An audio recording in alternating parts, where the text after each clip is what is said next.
Sí, sí, yo sé. Además, ya tú me lo habías mandado. Buenas tardes, gracias por acompañarnos en este evento visual del Instituto de la Memoria Histórica Cubana contra el Totalitarismo. Le vamos a dejar los huevos. Mi nombre es Daniel Pedreira, soy miembro de la directiva del instituto y esta es la octava presentación, conferencia del ciclo de conferencias personalidades destacadas del exilio que comenzamos, creo que fue en el 2023, ya llevamos 2 años brindando estas conferencias.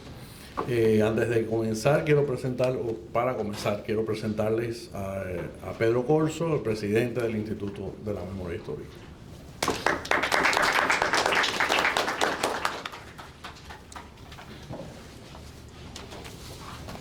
Muy buenas tardes y bienvenidos. Como bien decía Daniel, hace 2 años iniciamos estas conferencias en las cuales recordamos a personalidades destacadas, a hombres y mujeres que rindieron tributo a la nación cubana a pesar de estar desterrados. Nunca olvidaron su compromiso con Cuba y honraron a nuestro país en el destierro. Pero hace unos días me encontraba en un reducto patriótico de Cuba en el exilio, en la imprenta Rhodes Printing de los hermanos Escobar. Y ambos hermanos, Roberto con mayor énfasis, comentó la importancia de estas conferencias, pero a la vez me dijo algo que considero muy importante y que se nos escapa a muchos de nosotros. Y es que, aparte de las figuras destacadas del exilio, el exilio se ha nutrido básicamente por exiliados anónimos, por exiliados desconocidos, por hombres y mujeres que han apoyado a esos que se han destacado en la labor de promover la libertad y los derechos humanos. Y me lo decía Manolo, Roberto, de que era necesario que en alguna medida le rindiéramos tributo a esa especie de soldado desconocido, a ese hombre, a esa mujer que van a los actos, participaron en actividades de carácter militar en contra de la dictadura, apoyaron económicamente las gestas. O sea, hombres y mujeres desconocidos, padres de familia, madres de familia, que están en sus casas, que la vejez los ha ido absorbiendo, pero que siempre tuvieron hacia Cuba un profundo amor y a su manera, con las limitaciones que tenemos cada uno de nosotros, rindieron tributo a la nación. O sea, hoy, en alguna medida, queremos rendir tributo al exiliado anónimo, al hombre humilde, a la mujer humilde, que no se destaca, pero que sin su respaldo, sin su labor, es imposible hacer lo que se hace. Muchas gracias.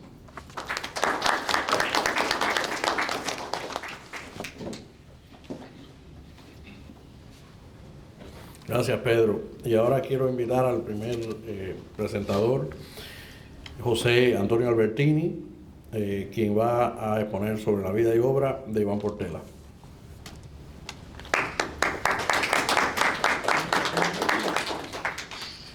Muchas gracias. Si fuera a hablar exactamente como ha dicho mi amigo Daniel sobre la vida y obra de Iván Portela, no me alcanzaría el tiempo. Pero sí, en este espacio que se me concede, voy a tratar de ser lo más explicativo posible, exponiendo anécdotas y cómo era Iván Alejandro Portela Bonachea y contando con la colaboración de Iván Martín, de Iván, fíjate por ahí. No importa, mucha gente me confunde. Sí, es que estuviste tan ligada a la vida de... Quedan prácticamente la misma persona. Sí. Bueno, Iván, de muy joven, cuando Iván estaba clandestino en La Habana, fue novia de Iván. Y corrió todas sus aventuras con él. Luego aquel noviazgo pues languideció como tal, pero se creó una amistad donde Iván llegó a ser figura importante, influyente e imprescindible en la vida de este Iván. Crearon tremendo binomio. Iván viajaba frecuentemente a México porque es poeta, como Iván, y es muy reconocida en la clase intelectual mexicana. De hecho, acaba de regresar de un evento literario. Pero bueno, voy a hablar de Iván Alejandro Portela Bonachea. Iván era de mi barrio, lo conozco desde muchacho. Por cierto, me enseñó cuando éramos muy jovencitos a jugar ajedrez. Y como siempre fue un tipo existencialista espontáneo, todavía no sabía lo que era el existencialismo como tal, pero lo era. Era existencialista católico. Era un católico furibundo, extremista. Yo me recuerdo a El Margen, que un día cuando conspirábamos, porque Iván era media loco, se me apareció a la casa con un crucifijo así enorme y me dijo: vamos a armarnos todos con crucifijo y salir a la calle, enfrentarlo y decirle: arrodíllate ante Dios. Yo le tenía miedo a este Iván. Yo, si no hubiera sido por una artimaña que usó para integrarse a la conspiración, que en aquel momento donde estaba yo y Pedro Corso era el directorio revolucionario estudiantil, nunca lo hubiera admitido, porque era temerario. Antes de su exilio, les cuento una anécdota. Nosotros estábamos escasos de materiales explosivos y a través de otras personas me relaciono con un artillero, así le llamaban, que era el encargado. Se estaba construyendo una fábrica de armas en La Campana. La Campana está a 3 kilómetros de Manicaragua, en el Cambrai, y fue donde fusilaron a Porfirio Remberto Ramírez, presidente de la FEU Central, Sinencio Guasch, Plinio Prieto, etcétera, etcétera. Y ahí se estaba construyendo una fábrica de armas. Y el individuo encargado, porque había que perforar rocas y montañas y demás, de los explosivos, era un individuo que había sido de mucha aparente confianza del sistema y había sido militar del ejército rebelde, pero estaba descontento. Entonces yo me relaciono con él. Por aquel momento teníamos escasez de explosivos, C3, que era el que más llegaba, y él nos facilitó dinamita, mechas y detonadores. Entonces yo me recuerdo que con aquello una vez se hizo una bomba, una pata de cabra, con el cartucho de dinamita, con la mecha. Iván y José Belio del Sol, fallecido recientemente, que ese es uno de los exiliados anónimos a los que tú te referías, José Belio del Sol, pues colocaron aquella bomba en la oficina del periódico Revolución por aquella época. La bomba no explotó la primera ni la segunda. Y ya yo les dije: no sigan en esto. Pero la volvieron a poner, explotó, destruyó cristales, destruyó todo. Y entonces ellos se van para el parque de Santa Clara, eso fue en Santa Clara, para disimular, y automáticamente se armó tremendo acto de repudio. ¿Y saben quién iba alante de ese acto de repudio? Bailando una conga descomunal, Iván Alejandro Portela Bonachea. Fue un magnífico poeta que no sé por qué en aquella época estaba en la escuela de comercio, pero fue poeta desde que nació y existencialista, como digo. Su familia era pobre, su padre era periodista, buen periodista, pero para el interior de Cuba, pues los periódicos eran menores, los periodistas no ganaban mucho y su padre tenía que trabajar. Siendo Iván ya adolescente, bueno, pues se empata con los libros de Jean-Paul Sartre y se declara existencialista. ¿Qué hace entonces para demostrar su existencialismo? Él tenía un trajecito negro, que la habían comprado con 20 esfuerzos. Lo picó los bajos, lo picoteó, picó el saco y se fue para uno de los barrios más peligrosos de Santa Clara a predicar su existencialismo.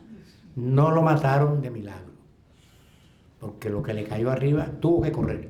Pero cuando llegó a su casa, el padre lo golpeó más. Y entonces Iván salió para la calle y decía: vecino, corran, mi padre me quiere matar. Bueno, esas son las anécdotas de Iván Portela Bonachea. Por cierto,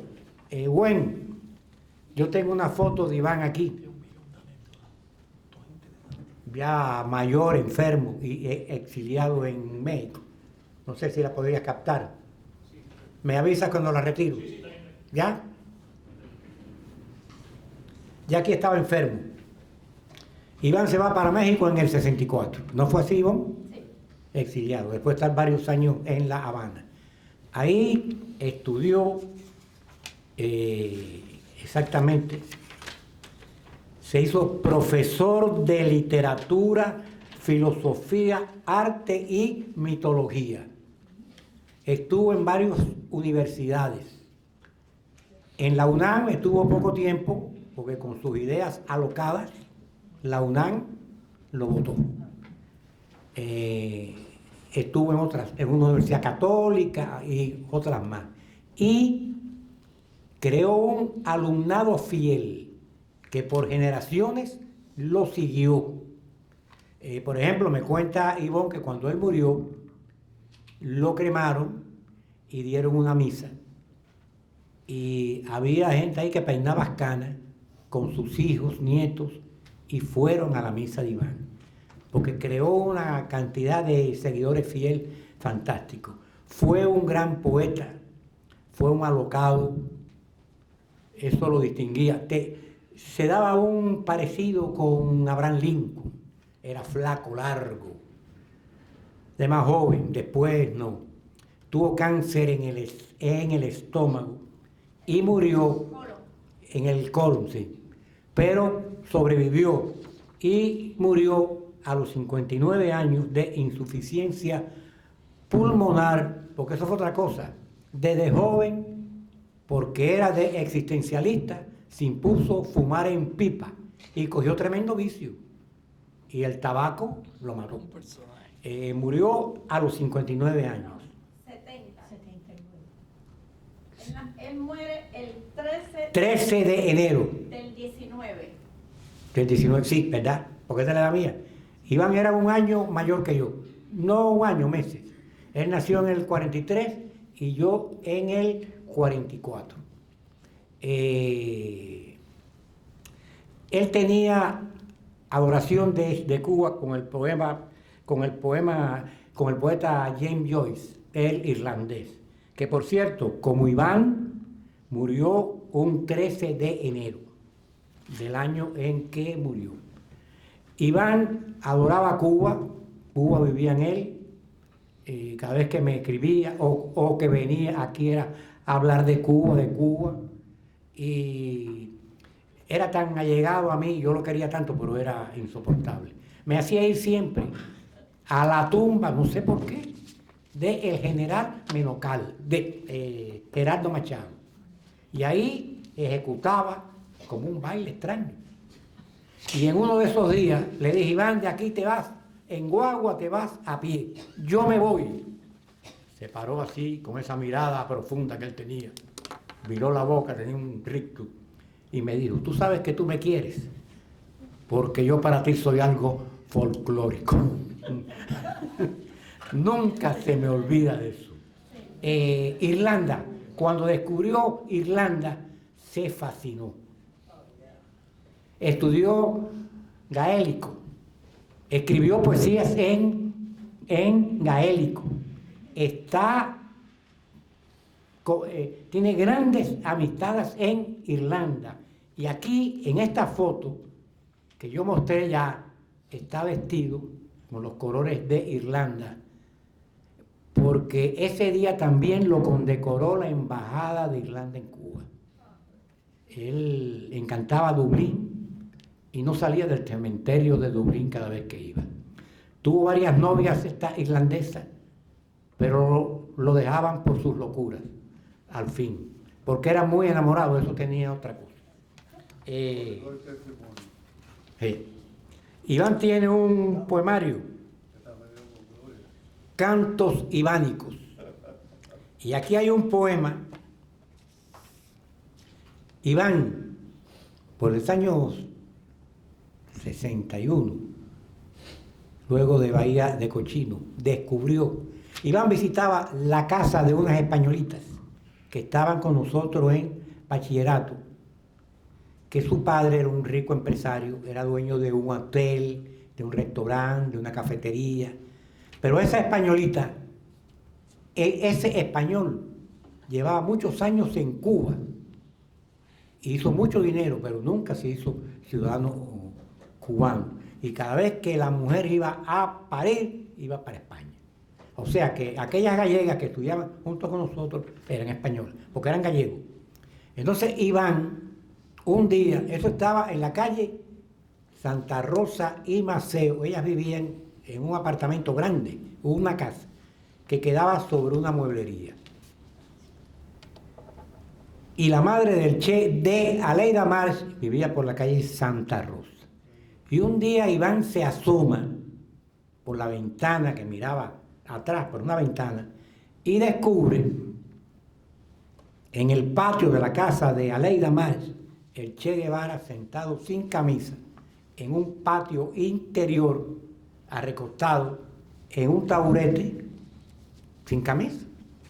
Iván pregunta, ¿qué hace este hombre aquí? Y las gallegas no eran políticas, no eran castristas, pero no eran políticas.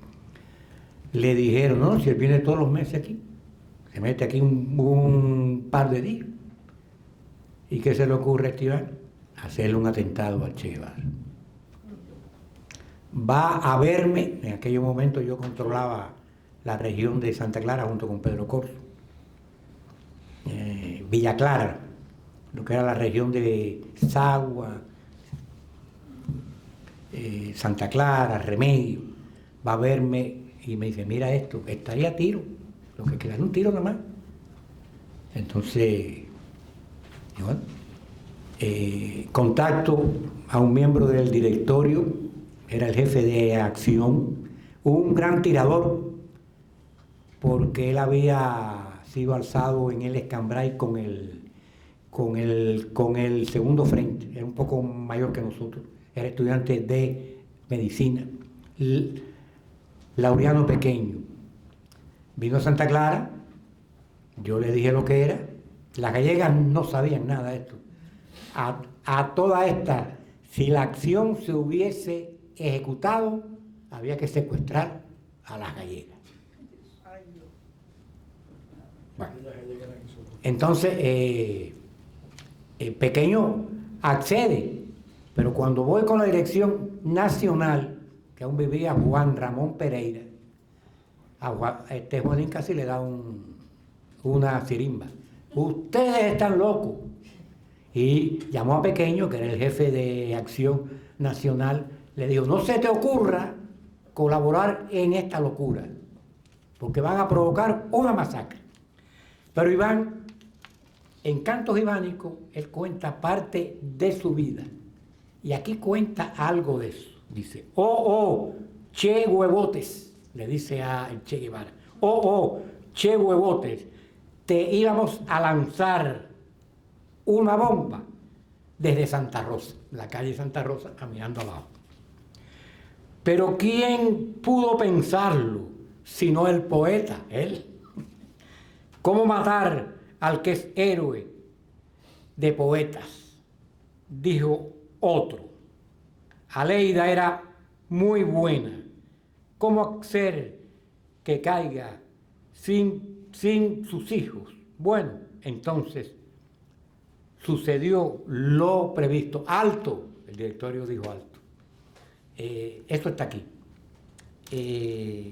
Yo quiero hablar de Iván, se me fuera el tiempo completo. Si le digo que fue un gran poeta, yo quiero que Ivón, en el tiempo que me queda, hable de él. Creo que va a leer algún poema de él, o una anécdota y se va a referir a las obras totales de Iván Alejandro Portela Bonachea.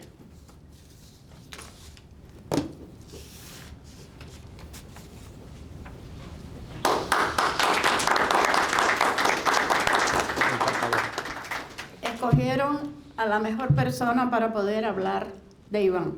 La segunda soy yo.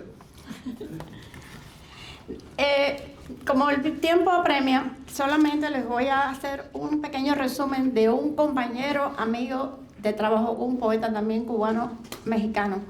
Su nombre está vivo todavía. Su nombre es Carlos Olivares Baró, pero cuando leí este pequeño artículo que él escribió al día siguiente de su muerte, de la muerte de Iván, encontré tantas semejanzas y simultaneidades en cosas que yo había conversado y vivido a la distancia y a la vez junto a él, que dije, tengo que leerlo, esto a mis amigos, porque lo único que hizo fue confirmar que todo lo que yo pensaba era cierto.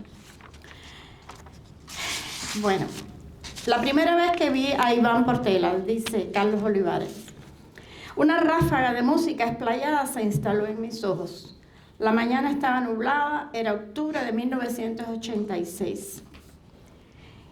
Y la primera vez que Iván habló conmigo, explayó un versículo apremiante sobre el mundo.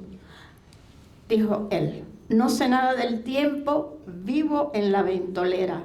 Los ciclos me marean. Soy un aturdido que intenta, no sé si de día o de noche, desandar. Y me recordó un artículo que yo publiqué en el Herald hace muchos años, en la columna de Ariel Remos, que se llamaba En brazos de la turbulencia, porque esto es lo que era Iván. Era una turbulencia. Nunca se pasaba de la paz y la quietud al huracán. Les voy a leer por arriba los títulos de los libros que logró publicar con mucho esfuerzo, porque en México, como en todos los países, no es fácil. Dentelladas de un ególatra fueron de las primeros años después de que él se exiló en México. Poesía Tenamaste, que yo lo tuve, se lo presté a Alfredo Leiseca, que en paz descanse, y nunca lo volví a ver el libro de vuelta. Itinerario de un poeta, poesía, El cisne esclerótico, escrito a uno de sus amores imposibles. La cruz de caña, que es uno de los más, digamos, evidentes de las heridas que se llevó consigo. La otra cara de Irlanda, cuando conoce a Irlanda por primera vez. Cantos ibánicos, que nuestro amigo lo acaba de presentar. Cantos de fuego y cantos de Tirnanón. En la tradición celta, Tirnanón es la tierra de la eterna juventud. Cuando él muere, todo el mundo dice que él se había montado en el corcel alado que lo había conducido a Tirnanón y desde allá nos cuidaba. Green Delirium y Poeta de dos islas, que fue el último libro que publicó.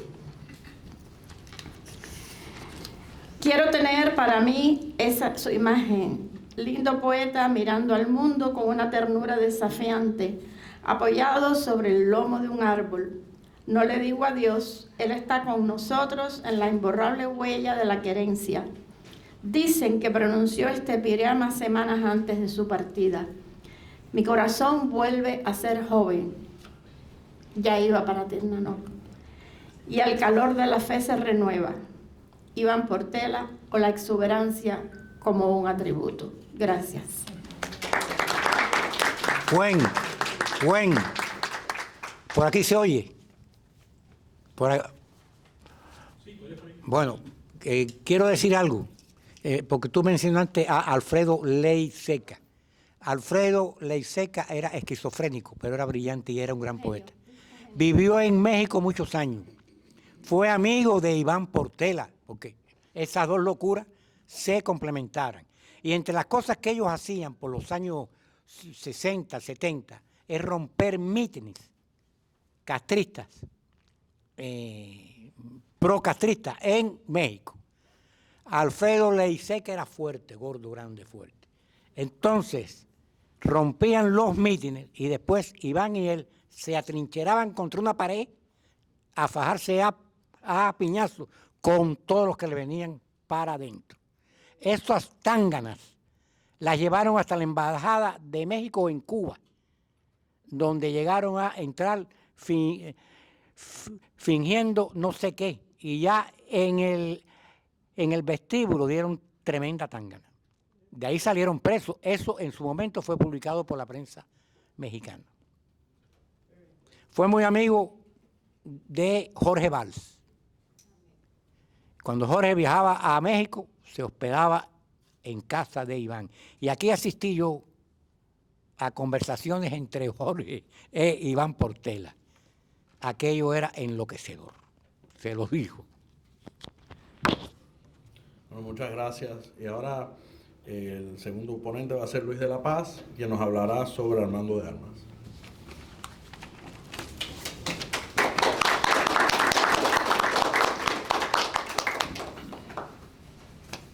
Gracias, buenas tardes. Como ya dijo Daniel, voy a hablar de Armando de Armas. He preparado este texto que he titulado Armando de Armas, un hombre de acción y palabras. El timbre de mi teléfono repiqueteó la noche del 8 de octubre de 2024 con una larga carga de presagio. Era el poeta Denis Fortune para decirme con voz entrecortada que había fallecido Armando de Armas. Respiré profundo, me propuse momentáneamente a la incredulidad que induce una noticia semejante, más cuando se trataba de un escritor con apenas 65 años, con una obra sólida y mucho talento. Armando de Armas falleció en Fayetteville, Georgia, donde estaba residiendo con su hija Amanda, consciente de que la vida se le estaba acabando. Armando había nacido en Santa Clara, antigua provincia de Las Villas, el 15 de octubre de 1958. De hecho, murió una semana antes de cumplir los 66 años. El resto es la historia de dolor y tristeza que embarga tras una noticia inesperada y la rabia de saber lo cruel que puede resultar el destino. Luego se rememoran los momentos junto al amigo, los encuentros durante las jornadas de la Feria del Libro de Miami, donde luego de asistir a las sesiones de amigos y escritores que nos interesaban, un grupo nos íbamos a comer a un restaurante dominicano que desafortunadamente ya cerró.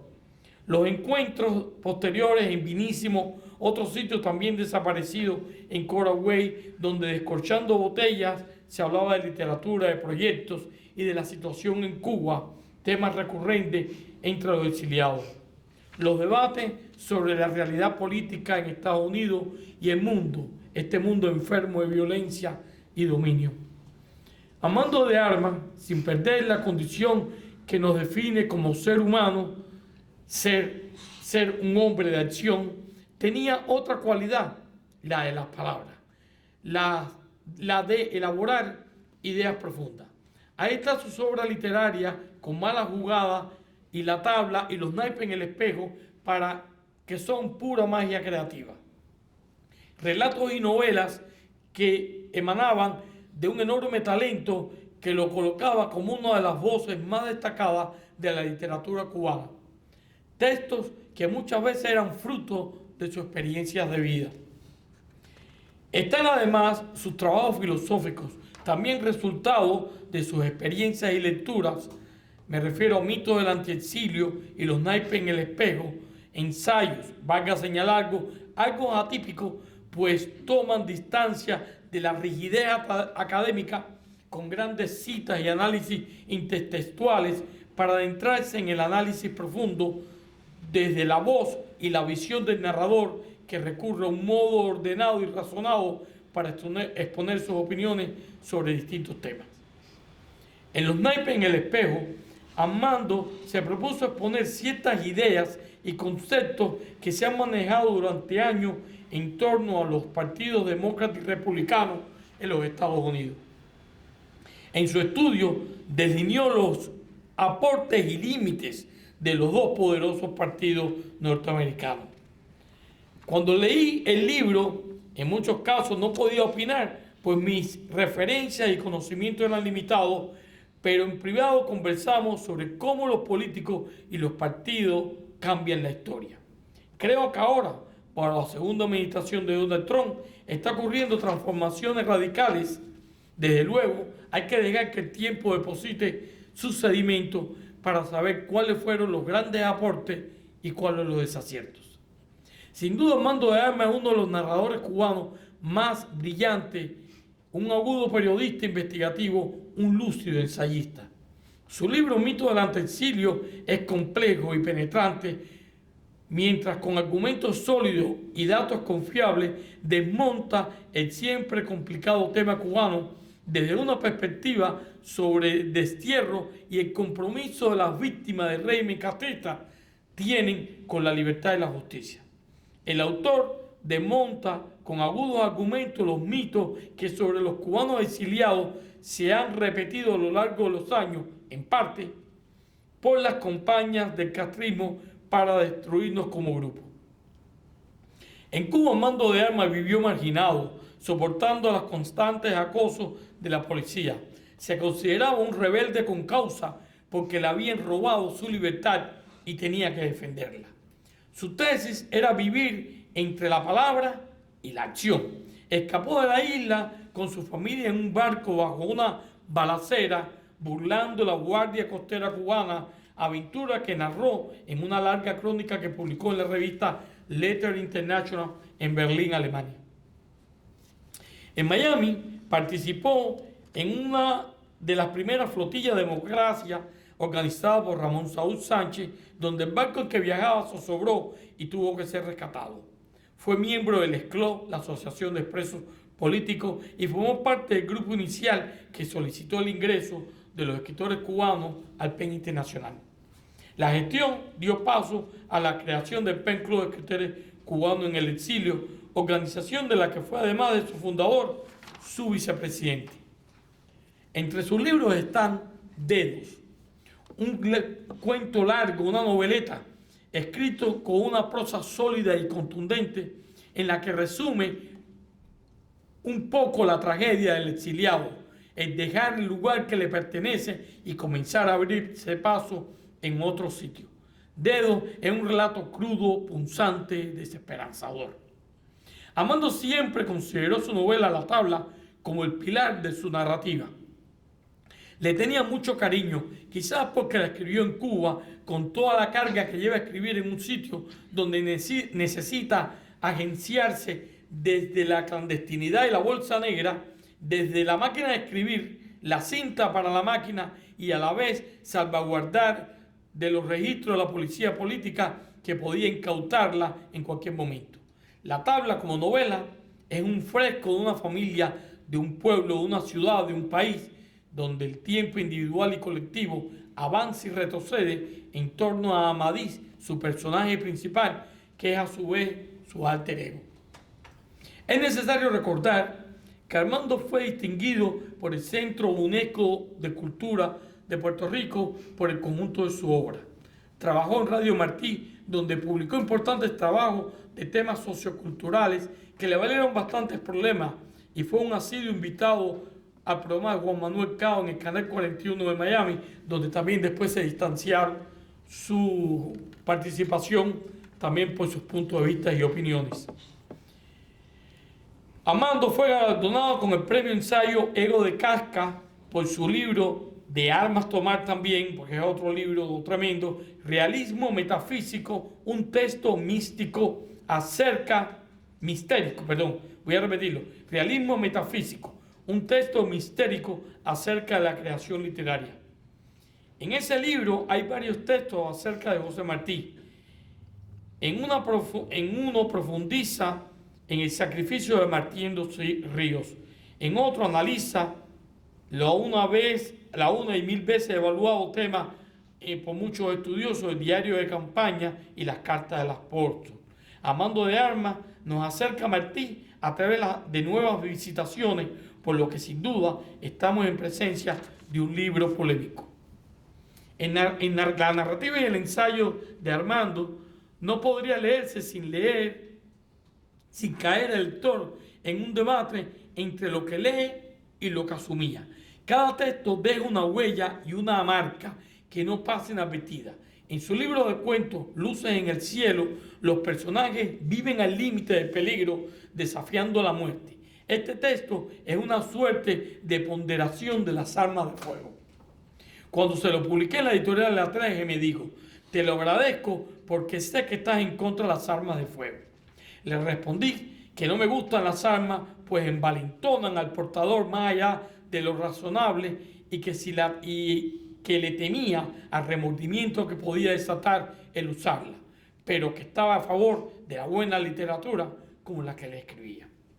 No quiero concluir sin destacar algunos aspectos como la importancia de la serie de personalidades destacadas del exilio cubano que viene llevando a cabo el Instituto de la Memoria Histórica Cubana contra el totalitarismo, como reflejo de la jerarquía de la institución le brinda a la historia, al legado de la memoria colectiva. También el hecho de que el escritor, ensayista y editor Ángel Velázquez Calleja está publicando los libros que dejó inéditos a mando de armas. Ya han salido a la luz Capitán Caín, Amar así en los días del coronavirus y Érase una vez en el invierno. Creo que quedan otros volúmenes por publicar. Finalmente citaré lo que expresó Armando de Armas durante una entrevista cuando se le preguntó cuál debería ser la responsabilidad de un creador. No servir tiranías sería bastante. Comprometerse con la libertad sería lo ideal.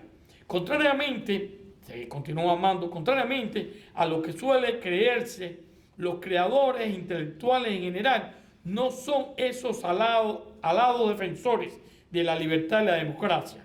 Las plagas más dañinas que ha asolado el siglo XX, esos socialismos de la izquierda y de la derecha, que son el fascismo y el comunismo, fueron creadas, planificadas y ejecutadas por intelectuales. Lúcido, nuestro querido Armando, muchas gracias.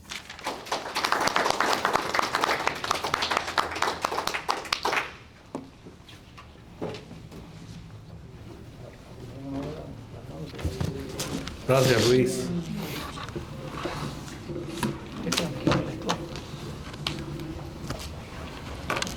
Y ahora, bueno, me toca a mí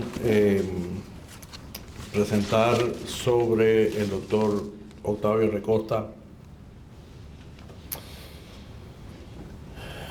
Es muy oportuno incluir al doctor Octavio Recosta en esta octava presentación de este ciclo de conferencias dedicado a recordar, preservar y compartir la vida y obra de personalidades destacadas del exilio cubano.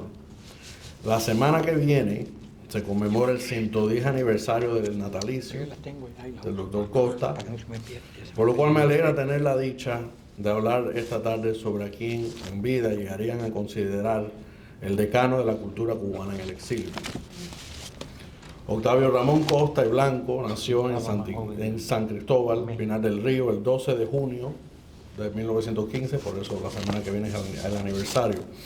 Estudió Derecho en la Universidad de La Habana, graduándose en 1940.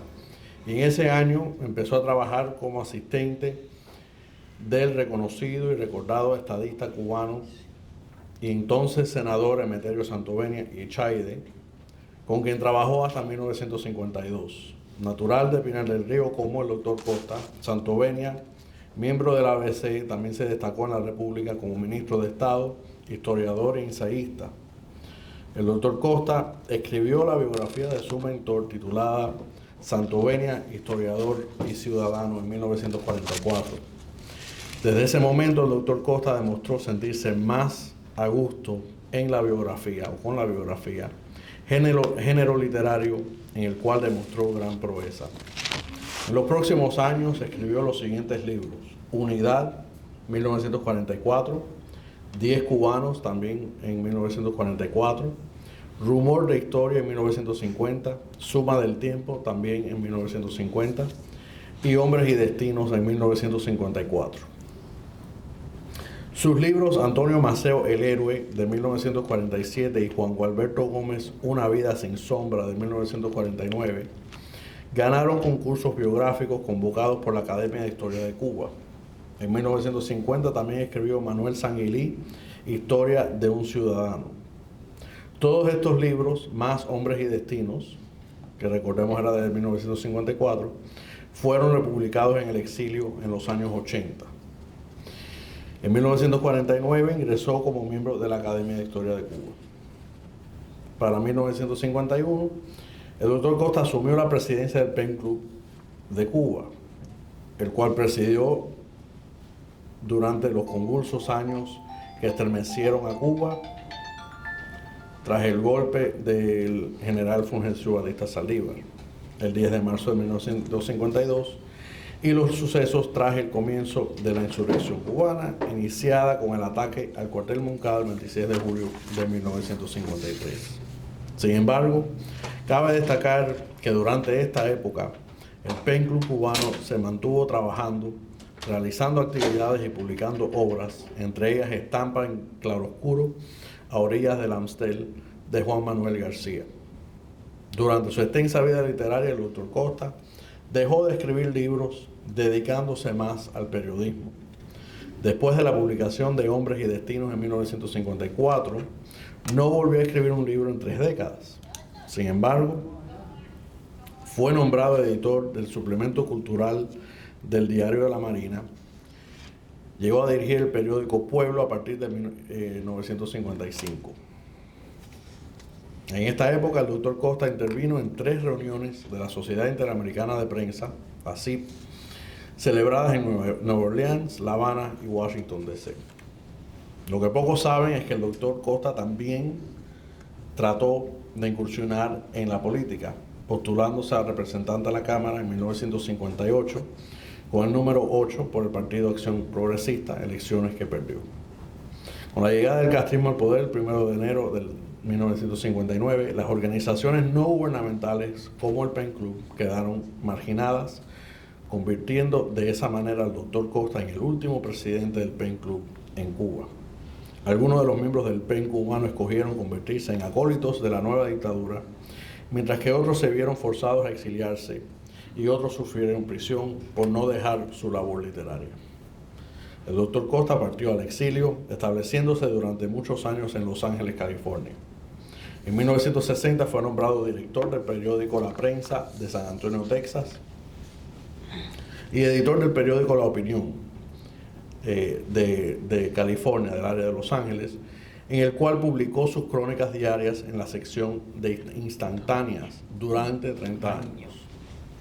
A partir de 1961, el doctor Costa incursionó en la docencia, impartiendo clases en Mount St. Mary College, en el Doheny Campus, en California State University, en Glendale College y en el East Los Angeles College, todos centros universitarios en el área de Los Ángeles. Eventualmente el doctor Costa se mudó a Miami y en 1987 comenzó a escribir como articulista en el Diario Las Américas. Seguro que muchos de los que aquí presentes recuerdan esos artículos. En Miami volvió a dedicarse a escribir sus libros, esta vez con más fuerza que antes. Durante su largo pero fructífero exilio, el doctor Costa continuó escribiendo. Sin embargo, sus títulos demuestran una nueva dimensión al autor, quien balanceó la elaboración de valiosas biografías con títulos sobre la historia en términos más generales y hasta algunos de corte introspectivo y espirituales.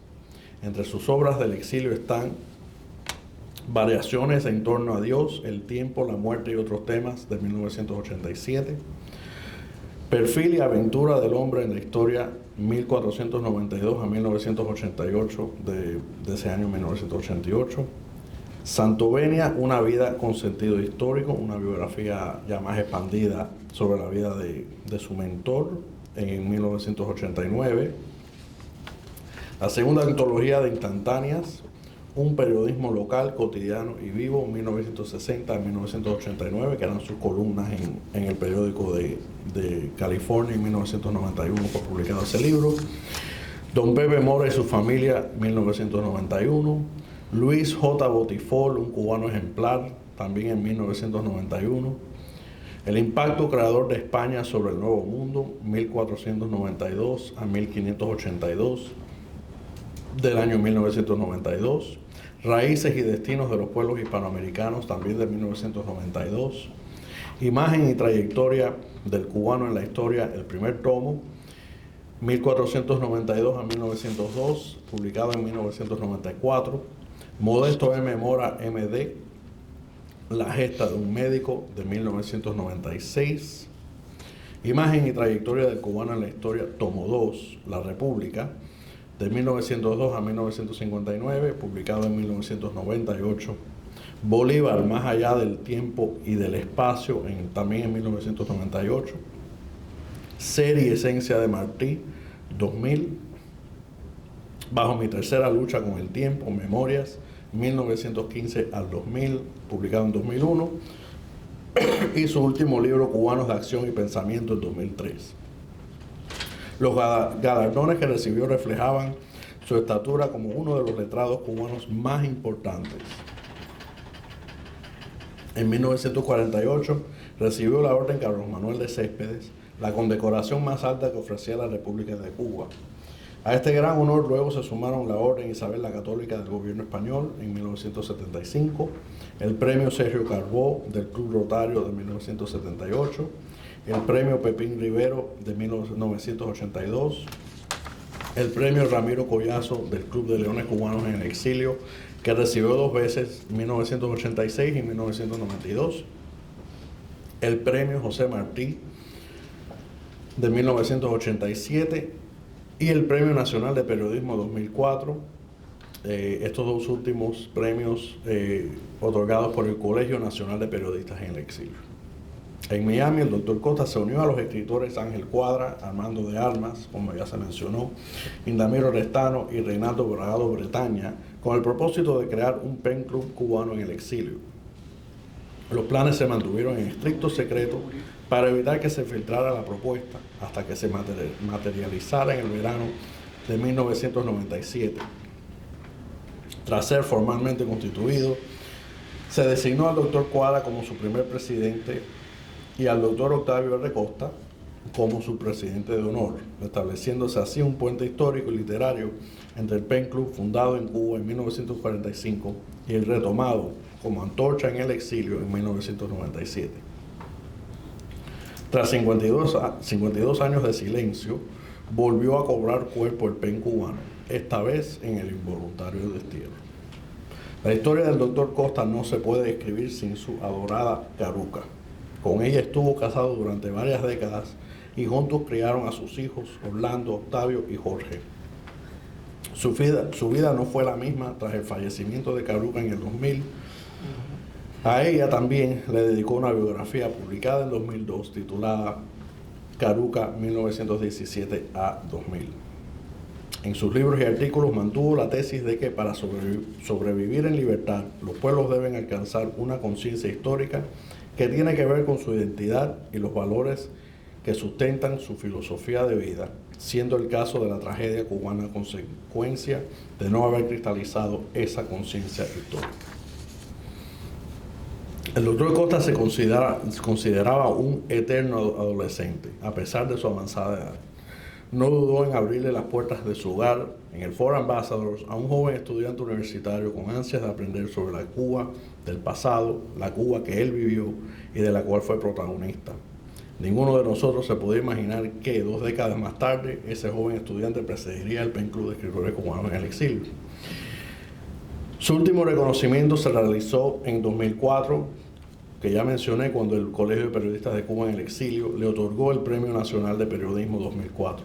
Poco después se fue a vivir con su familia en Los Ángeles, California, donde falleció a los 90 años el 16 de diciembre de 2005, hace 2 décadas este año, o va a ser 2 décadas este año en diciembre. Al arribar al nuevo milenio en el 2000, el doctor Costa reflexionó sobre su vida con palabras que considero muy aptas para cerrar mi humilde tributo a este gran hombre. Y cito: creo que mucho de lo que soy ahora, cuando cumplo 85 años, lo debo a los centenares o acaso miles de seres humanos, todos tan diversos, que yo conocí y en todos los cuales supe percibir y apreciar un mérito que no vacilé en aplaudir y dar a conocer. Lo mismo puedo decir de los tan numerosos estudiantes que tuve en mis aulas y a los que di lo mejor de mí. Aprendí mucho para poder enseñar después. Si nací periodista, también nací maestro. Me doy cuenta de la maravillosa fascinación que experimentaba con todo lo que yo hacía, Yo gozaba una cita, estar en un acto que me serviría para escribir una crónica, sentarme ante la máquina y reconstruir una entrevista, redactar un artículo, una crítica de arte, una evocación de aniversario, preparar una clase y pararme ante el podio y dirigirme a mis estudiantes, siempre sin una silla vacía. Muchas gracias.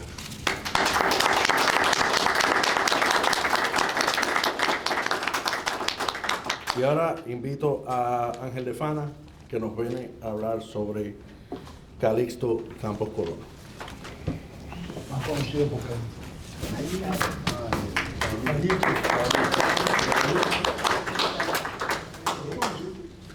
Buenas tardes a todos. En oportunidades anteriores que he participado en esta serie de conferencias del Instituto sobre las personalidades del exilio ya fallecidas, ha tenido que ser sobre personas que yo o bien conocí de lejos o conocí a través de su obra. Pero en esta oportunidad me toca hablar de alguien que todavía para mí está ahí, lo veo sentado ahí, porque era un gran amigo con el cual compartí con él mucho tiempo, y es Calixto Campos Corona, más conocido por Cayín. Pero fíjense ustedes, antes de comenzar el programa, estaba hablando yo con el doctor y me llama por teléfono de Cuba, un activista de la oposición, y yo le digo, no, es que, oye, tengo que ir a una conferencia, y me dice, seguro que vas a hablar de los compañeros, de los hermanos que están presos, y yo le voy a pedir permiso a Cayín para decir, naturalmente, que en este momento hay presos políticos que están sin luz, sin comida, sin libertad, y que necesitan, como hizo también Calixto durante siempre, apoyarlos y darle visibilidad. Hoy nuestro hermano Miguel Díaz Bauzá ya lleva más de casi 31 años preso, 81 años, tenía pase el día 9 y porque alguien se fugó, le suspendieron el pase a todo el mundo ahí en la prisión de Remedio donde se encuentra. Entonces, pues él está con su posición intransigente, de verdad, plantado. Le ofrecieron la semana pasada nuevamente libertad condicional y no la acepta, porque él dice que él tiene que salir en libertad cuando le corresponda. Han impuesto 8 años más. Y naturalmente, pues hablar una vez más de esos 9 compatriotas nuestros que están condenados a cadena perpetua por tratar de salir ilegalmente del país, secuestrando una embarcación sin haberle dado un golpe a nadie, y están condenados a cadena perpetua hace 21 años uno, otros 26 años ya, por un capricho de Fidel Castro. Pero voy con Calixto, Cayín. Calixto nació el 19 de enero de 1931 en Santiago de Cuba. Yo no sé cómo los santiagueros son gente de verdad que están en su tierra ahí, un poco que la gente de Santa Clara, ¿no? Nosotros habaneros no somos así, nosotros no tenemos que decir que somos habaneros, somos cubanos, pero los santiagueros, además de cubanos, muy cubanos, son santiagueros. Dos veces. Y Cayín. Y Santiago de Cuba. Sí, No, señor. Dos veces. Dos veces.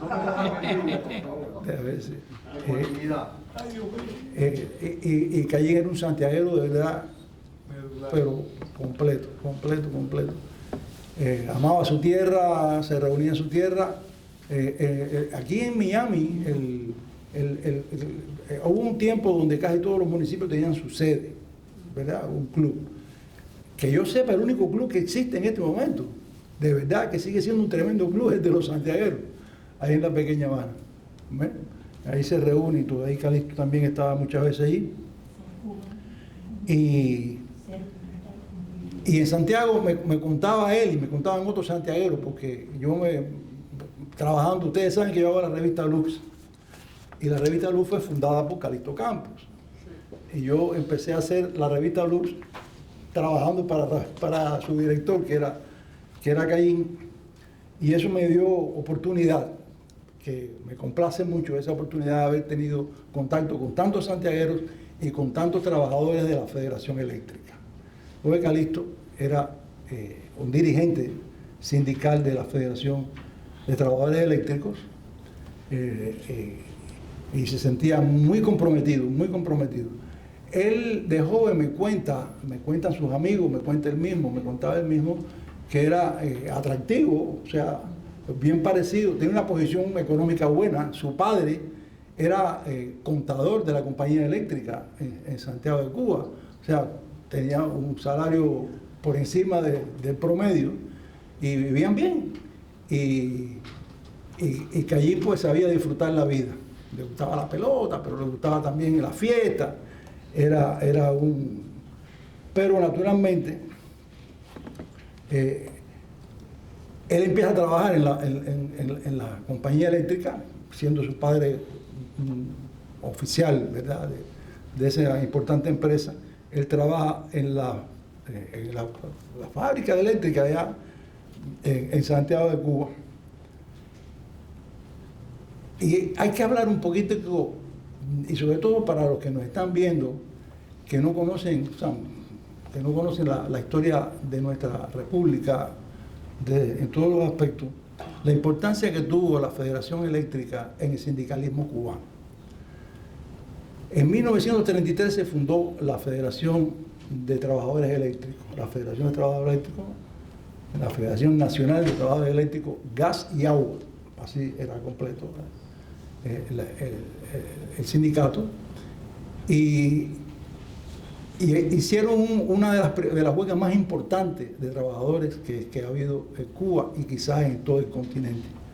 El sindicato eléctrico es ejemplo de cómo el bien llevado, honestamente trabajado, se defiende los intereses de los trabajadores, porque en definitiva los empresarios, su objetivo principal, y hay empresarios muy buenos como algunos que están aquí presentes, que atienden a los trabajadores, pero naturalmente la misión del empresario es obtener utilidad y ser lo mejor competitivo, y los trabajadores tienen que defender sus intereses. Y en aquellos tiempos de la década del 30-40, los trabajadores eléctricos, una compañía norteamericana,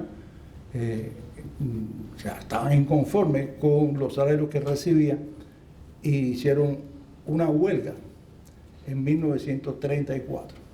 Empezaron una huelga y que llegó a que el gobierno revolucionario, en esa época el gobierno revolucionario, interviene la compañía eléctrica. La huelga es declarada ilegal, tienen que dejar los trabajadores la huelga, pero ya incluso en aquel momento ellos hacen una huelga de brazos caídos. O sea, van al centro de trabajo pero no trabajan. O sea, estuvieron luchando. Eso duró casi 5 años, ese enfrentamiento de los trabajadores eléctricos de la Federación Eléctrica con la empresa, hasta que en 1940 ellos habían hecho un convenio, una declaración, un convenio que tenía 40 bases, y ya la empresa había aceptado 30, pero habían 10 que no la querían aceptar.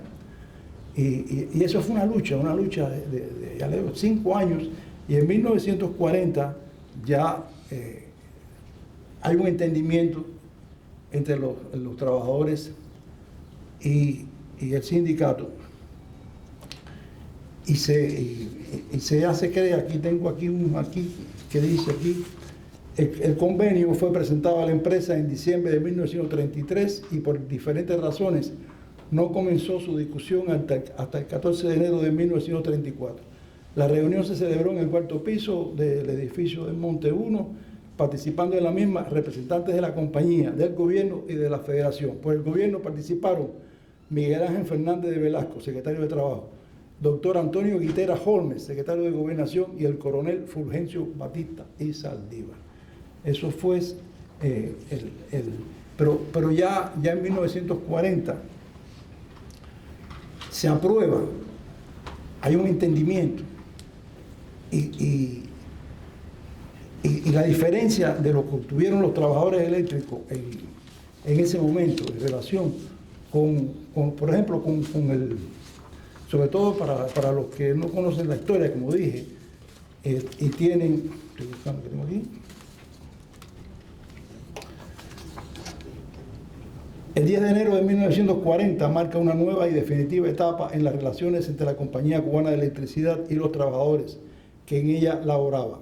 Ese día, después de 5 largos años de lucha y en parte motivado por las nuevas condiciones políticas que se introducen en el país con la implementación de la nueva Constitución de gran contenido social, se firma el documento por el cual quedaban resueltas las diferencias de la empresa y la federación durante todo el periodo de no trato. Fueron repuestos todos los trabajadores que habían sido desplazados en marzo de 1935. Se aplicaba rigurosamente el convenio de trabajo, se rectificaba todo lo que estuviera en contradicción con las cláusulas del mismo y se reconocía nuevamente a la federación como representante de todos los trabajadores y empleados eléctricos.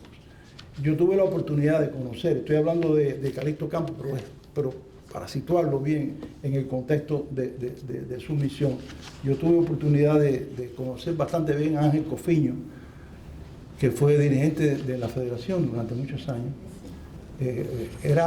Fue dirigente continental de los trabajadores durante muchos años, de todo el continente americano, y que tuve oportunidad de entrevistarlo muchas veces cuando yo estaba en la radio La Voz del CID. Y era un individuo brillante, además de un carisma y un trato y un cubano de eso excepcional. Falleció en el exilio, pero Ángel Cofiño fue un grande, así como Callín, cuando Calixto Campos. Calixto Campos, cuando da el golpe de Estado a Batista, inmediatamente se pone a luchar en contra de la dictadura. Y dentro del sindicato, y además con revolucionarios, él llegó a ser muy amigo de Jorge Sotus, me contaba. O sea, el movimiento 26 de julio fue uno de las figuras. Hubo un momento que tuvo ya tanta persecución que logró salir del país y fue para aquí, para Estados Unidos, en Luisiana, con su hermano Chris, que es un ingeniero. Y estuvo aquí hasta el triunfo de la revolución. A los pocos tiempos del triunfo de la revolución, él regresa a Cuba y participa entonces, ya está dentro de la federación, en La Habana. Ya no está en Santiago, viene para La Habana y está trabajando en el sindicato de La Habana y en la federación de plantas eléctricas. Y es interesante lo que pasa con el sindicato eléctrico y la revolución, porque muy poca gente sabe que en 1960 los trabajadores eléctricos hicieron una huelga de hambre, porque en 1960 intervienen, nacionalizan la industria eléctrica, la compañía eléctrica la nacionalizan, antes de que los centrales azucareros, porque hubo 2 meses entre las plantas eléctricas y el resto de las empresas americanas, que fue en octubre de 1960. Pero los trabajadores eléctricos se declararon en huelga, hicieron huelga de hambre y hubo la primera manifestación en La Habana, una manifestación frente a Palacio de los trabajadores cubanos. Y aquí tenemos a Yogina, que es una de las que participó. Y yo quisiera, mira, coge el telefonito ese y llévaselo allá para que ella nos cuente algo de cómo fue esa manifestación. No, quédese ahí. Quédate ahí. Acércale el micrófono. Quédate ahí, Gina. No, déjala ahí, déjala ahí. Tú ponle el teléfono para que ella hable ahí. Cuéntanos un poco cómo fue la cosa. Bueno, fue algo que no hubo ningún tipo de preparación ni nada. De buenas a primeras, Fraginal dice, vamos a hacer una protesta. Maure Fraginal era el dirigente del sindicato en La Habana. En La Habana, sí. Entonces, de pronto salimos todo el mundo caminando hasta Palacio a protestar, pero fue no hubo preparación ninguna, fue algo espontáneo. Y ahí salimos y hicimos la primera protesta que se hizo contra el régimen. La primera protesta fue de los trabajadores. Sí, fueron los eléctricos. Muy bien. Dale el micrófono. Aquí está. Continuamos. O sea, Teogina fue miembro de la Federación en el exilio cuando Calixto Campos, con Cofiño, crean la federación en el exilio y ahí se unen ya el trabajo del exilio de Calixto Campos. Voy a hablar un poco de eso, pero Georgina era miembro de la directiva de la federación y su hija, que es Gina, también trabajaba en la federación, ayudando en las actas y demás. Ella en Cuba fue una de dos mujeres que habían sido elegidas a representar su departamento. Correcto. Pero del actual sindicato dentro de Cuba, la señora de Frajinal, sí, y ella, Dora Frajinal. Así mismo. Pero bueno, Calixto Campos, después aquí en el exilio,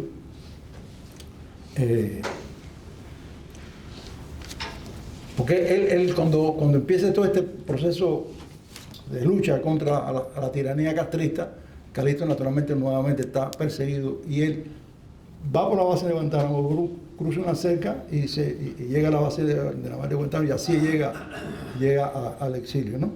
A través de esa escapadera.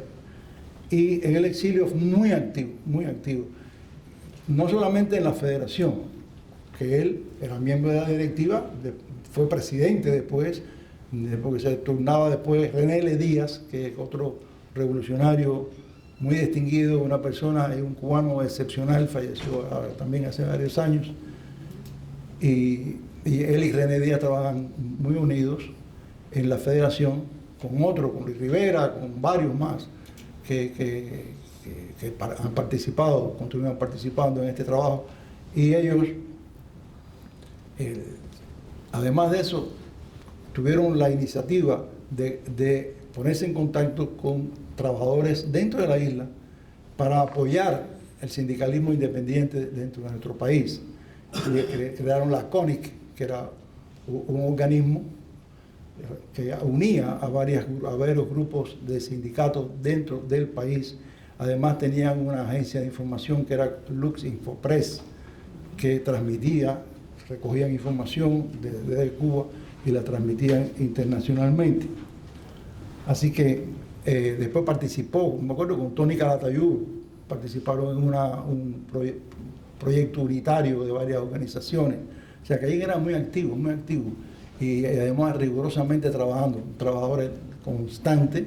En su oficina era un centro aquí en Miami, un centro de trabajo en favor de Cuba, de apoyar a la oposición dentro de Cuba. Y además, incluso desde el punto de vista local, yo recuerdo que una de las últimas cosas que hizo Callín fue organizar, junto con otra gente, la Cámara de Comercio de Miami. Porque él era muy organizador de muchas iniciativas. Lamentablemente ya en el 2017, Callín ya estaba muy enfermo, problemas respiratorios, y lo perdimos, falleció. Naturalmente tengo que hablar de su esposa Rosa, que todavía vive, pero muy enferma su esposa Rosa, una santiaguera también excepcional, una pareja hermosa. Sus hijos Tony y Ángel, que siguen siendo patrocinadores de la revista Lux, tienen el mismo nivel, porque Callín aquí trabajó en eso. Cuando llegó al exilio lo que hacía era vender automóviles y le enseñó esa misión a sus hijos, que lo están llevando adelante y también están ocupados también del tema cubano y que apoyan toda iniciativa de los cubanos. Así que me siento de verdad complacido en haber tenido la oportunidad de hablar de esa personalidad del exilio, trabajador eléctrico, combatiente por la libertad y amante de la democracia y de la justicia. Calixto Campos Corona Callín, mi hermano, y una personalidad verdaderamente del exilio. Muchas gracias.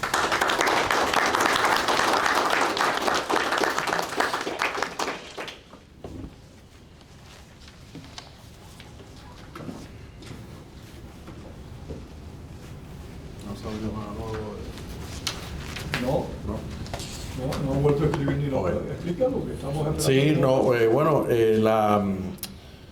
la última ponencia iba a quedar a cargo de Ninusca Pérez Castellón, que era honrando a Arminio Medrano, pero Ninusca no ha llegado por complicaciones, creo que personales, así que probablemente para la próxima presentación que hagamos, la 9ª conferencia, la tendremos, si está disponible, para presentar sobre Miñón Medrano.